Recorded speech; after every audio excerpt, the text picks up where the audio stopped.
Memories of how the Soviet army was crushed still remain in this desolate valley. About 30 years ago, an Afghan resistance movement repelled 9 Soviet offensives.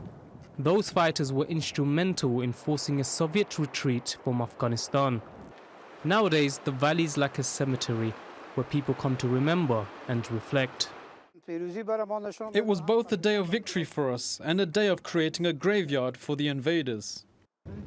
Thousands of Soviet troops lost their lives here in Panjshir as they battled one of the most celebrated Afghan commanders, Ahmad Shah Massoud. He's known as the Lion of Panjshir and is buried here.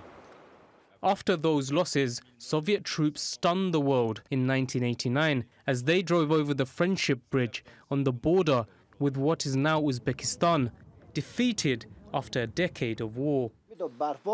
There was a snowstorm when they called us from the base located down the mountain. They said the Russians had withdrawn and asked us to come down.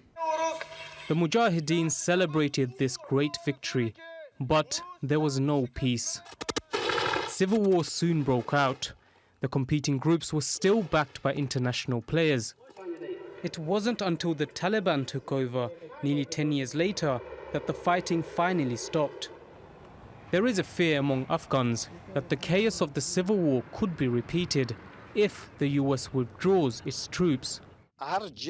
Every year, the anniversary of this event that takes place here is a lesson and example to the world's people to stop thinking about their vicious demands and avoid repeating what happened in Afghanistan. Fighters in this valley still mourn the friends they lost 3 decades ago. Consolation for them comes only from a sense of pride in a victory that brought a superpower to its knees. But it's also mixed with fear for the future. Afzal Ahmed, TRT World.